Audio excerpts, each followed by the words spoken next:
కొంచెం కసరత్తు చేస్తున్నాయి. ఈసారన్నా బయటపడదాము ఆ అంశాల నుంచి. అమౌంట్లు వస్తే మిగతా పథకాలు కూడా అమలు అంటున్నారు.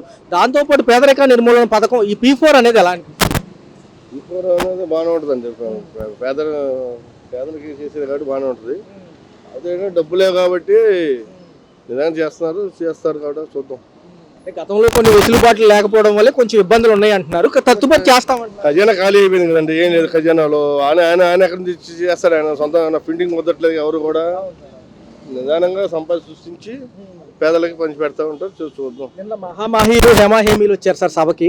ఎవరైతే సంఘంలో పెద్ద మనుషులు మంచి మంచి కార్పొరేట్ వాళ్ళు వచ్చారు, ఎలా అనిపించింది? నిజంగా ఈ యొక్క ప్రక్రియ స్టార్ట్ అయ్యి ముందుకెళ్తే బాగుంటుందా? తొలి దశలో 1,73,000 మందిని ఎంతమంది అంటున్నారు కదా. ఉద్యోగాలు వస్తాయండి, అన్ని ఇప్పుడు ఉద్యోగాలు ఎందుకు వస్తాయి, బాగానే వస్తాయి. కానీ ఉద్యోగం తీసుకొస్తున్నారు, వెళ్ళారు కదా, అంతా ఐటీ అంతా చూస్తున్నారు కాబట్టి వస్తాయి, ఉద్యోగాలు వస్తాయి. మెగా డిఎస్సీ కూడా పెట్టారు కదా, ఇవి కూడా వస్తాయి. తొలి దశ పని పూర్తయితే కనుక ఈ 20 లక్షల ఉద్యోగ కల్పనలో ఈ 4 ఏళ్లతో పాటు మిగతా అనేక అంశాలు కంపెనీలకు ఆస్కారం ఉంటుంది. ఆస్కారం ఉంటుంది కదండి, కంపెనీలకు అన్ని ఆస్కారం ఉంటుంది. అందులో అమరావతి కొద్దిగా డెవలప్ అయితే మొత్తం అన్ని కంపెనీ ఐటీ మొత్తం వస్తుందండి. అక్కడ మొత్తం వచ్చేస్తుంది, అన్ని చేస్తారు కదా.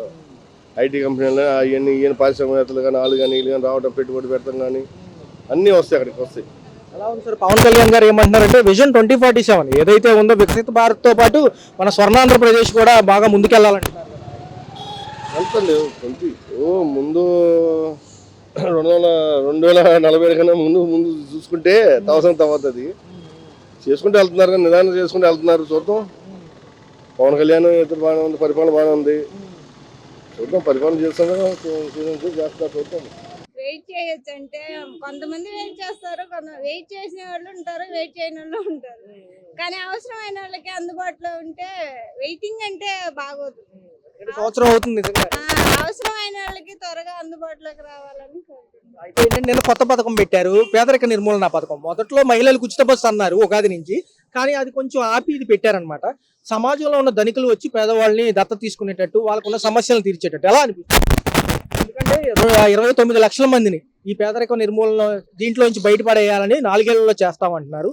మన గ్రామ సచివాలయాలు ఉన్నాయి కదా, అందులో సర్వే స్టార్ట్ అవుతుంది. ఎలా మంచిగానే ఉంది, కానీ దీన్ని కానీ అమలు చేస్తే ఇంకా మంచిగా ఉండేది, లేదా హామీ ఇవ్వకుండా ఇంకా మంచిగా ఉండేది. ప్రభుత్వ హయాంలో ఏం పథకాలు వచ్చాయి, ఇప్పుడు ఏం వస్తాయి? గత ప్రభుత్వంలో దాదాపు సగం క్లియర్ అయినట్టే, ఇప్పుడు ఇంకా మొదలు పెట్టలేదు ఇచ్చిన పథకాలు. మరి పెరిగిన ఖర్చుల రీత్యా ఈ ధరల రీత్యా ధరలు జరగదు, కానీ దేనికి దానికే ఏదైనా పెరిగినా పెరగకపోయినా మేమేగా చేసేది. అది కానీ కొంచెం గుర్తించి వాళ్ళు ముందుగా కొంచెం తీసుకుంటే మంచిది. కొన్ని పథకాలు ఈ వచ్చే నెల ఎండింగ్ నుంచి కానివ్వండి, తర్వాత మేలో కూడా ఇస్తామంటున్నారు. తల్లికి వందనం, రైతులకు పెట్టుబడి సాయం, ఇట్లాంటివి. మరి రేపు స్కూల్ స్టార్ట్ అవుతున్నాయి, మీకు కొంచెం ఉపశమనంగా ఉంటుందా పడితే? ఉంటదండి, దానికి అదే లేదు, దానికి కొంచెం ఉంటది ఉపశమనం. ఇప్పుడు వాళ్ళకి ఇబ్బందిగానే ఉంటది కదా, ఇప్పుడు ప్రతిదీ పెరుగుతుంది, అటు ట్యాక్సులు గాని పెరుగుతున్నాయి. అది గాని వచ్చిందంటే కొద్దిగా ఉపశమనంగా బాగుండేది. పవన్ కళ్యాణ్ గారు ఏమంటున్నారంటే గతంలో భవన నిర్మాణ కార్మికులు ఉన్నారు కదా, ఈ టాపీ మేస్త్రులు, వీళ్ళు వాళ్ళకి ఇబ్బందులు ఉండేవి, ఇప్పుడు ఉండవు. అమరావతి పనులు స్టార్ట్ అవుతున్నాయి, వాళ్ళ ఇబ్బందులు ఉంటే మేము తీరుస్తామని నిన్న మాట్లాడుతున్నారు. మంచి పనే కానీ త్వరగా స్టార్ట్ చేస్తే మంచిది. ఏదైనా కానీ అన్నదే అన్నట్టు చేసేస్తే ఇంకా మంచిది. అంటే దగ్గర సంవత్సరం అవుతుంది, పథకాలన్నీ కొంచెం సమయం పడుతున్నాయి మిగతాయి. మరి గ్యాస్ సిలిండర్, పెన్షన్ పథకం వస్తుంది. ఏమి కరెక్ట్ కాదు సార్. అది అందరు ధనికులు వచ్చేసి పేదవాళ్ళని హెల్ప్ చేస్తారంటారా? అది ఎంతవరకు కరెక్ట్? అవన్నీ లేవు, ఏం నమ్మకాలు లేవు. కానండి ఈ మాట చెప్పి ఈ మహిళల దగ్గర ఏంటో ఆధార్ కార్డు తీసుకెళ్ళి ఏంటేంటో చేస్తున్నారు, అదేంటో తెలియట్లేదు. ఈ ధనికులు వచ్చే పేదవాళ్ళకి అనేది అది హెల్ప్ చేస్తారనేది అది ఎంతవరకు కరెక్టో ఆలోచించుకోవాలి. పబ్లిక్ ప్రైవేటు తర్వాత పార్ట్నర్షిప్ అని చెప్పి పెడుతున్నారు, దీనికి ఫుల్ ఫామ్ ఇచ్చి P4 అంటున్నారు. నిజంగా వాళ్ళకి అంత పారదర్శకత్వంగా ఉంటుందా? ఏం ఉండదు సార్.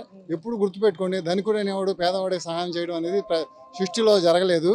ఎవరో ఒకళ్ళిద్దరు తప్ప ఇవన్నీ ఏం లేదు. ఇదేదో మరి పథకం ఏంటో అది మనకైతే అర్థం కావట్లేదు.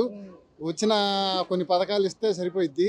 ఇవన్నీ దీని బదులు చక్కగా గవర్నమెంట్ ఏదన్నా ఇస్తే అవన్నీ గవర్నమెంట్ పోగు చేసుకుని ఇస్తే, ఇదిగోండి హెల్ప్ చేస్తే, ఇదిగోండి అకౌంట్లు వేస్తే అది బాగుంటుంది సార్. అయితే ఏమన్నారంటే సార్, మొన్న ఉగాది వరకు కూడా మహిళలకు ఉచిత బస్సు ప్రయాణం అని వేచి చూశారు. సడన్ గా దాన్ని ఆపి ఇది ప్రవేశపెట్టడంతో అందరూ షాక్ తిన్నారు. మళ్ళీ అది ఏమైనా డైవర్ట్ ఏమో మరి మనకైతే తెలియట్లేదు. అది కాదు సార్, ఇప్పుడు ఇంజనీరింగ్ కాలేజ్ పిల్లలకి ఫీజు లేక గందరగోళం జరుగుతుంది. ఎవరన్నా సరే వాళ్ళని కాదు, గవర్నమెంట్ ఎవరన్నా సరే, ఏ గవర్నమెంట్ అయినా సరే ముందు ఆ పిల్లల ఫీజులకి, ఇప్పుడు మా పిల్లడు కూడా ఉన్నాడు, గందరగోళం జరుగుతుంది. ఆ పిల్లలకి ఆ ఫీజు వేయమనండి. ఏదో కొన్ని పథకాలు ఉన్నాయి, వేయమని చెప్పండి. ఇది P4 ఏమో మనకైతే దాని మీద నమ్మకాలు లేవు సార్. డిఎస్సి అన్నారు, ఈ పాటికి అవ్వలేదు. లేదు సార్, డిఎస్సి అసలు ఊసేలేదు. మరి ఏం అర్థం కావట్లేదు. కరెక్ట్గా కొన్ని పథకాలు ఇస్తే బాగుంటుంది. డైరెక్ట్గా గవర్నమెంట్ పేదలకు హెల్ప్ చేయమనండి.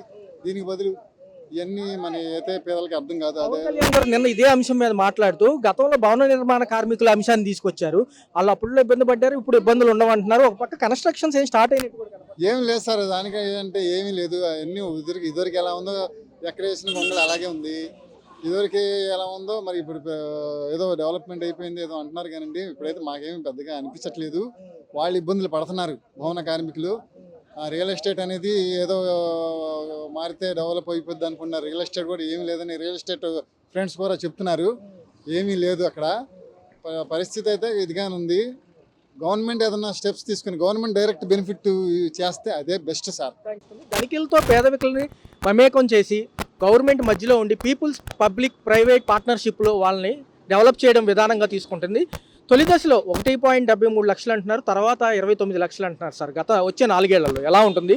నిజంగా ధనికులు వచ్చి హెల్ప్ చేస్తారా అనేది ఒక అంశం. బ్రహ్మాండంగా ఉంటుందండి. అభిప్రాయం చాలా బాగుంది, నిర్ణయం కూడా చాలా బాగుంది.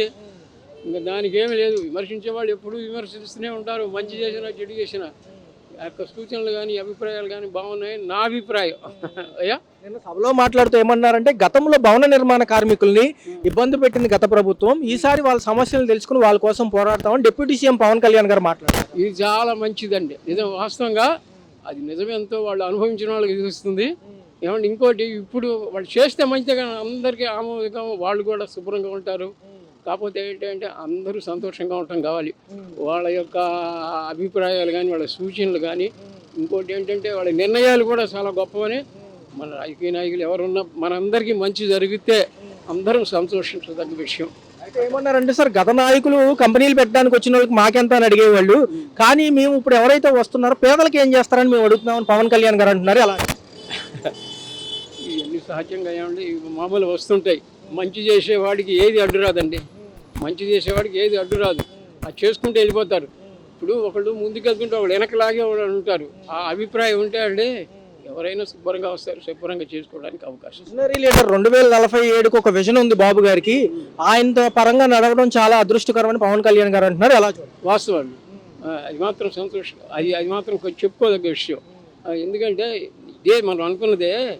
ఇప్పుడు కొన్ని అభిప్రాయాలు వేరుగా ఉంటుంది, కొన్ని అభిప్రాయాలు కొంచెం ఆమోదకంగా ఉంటుంది.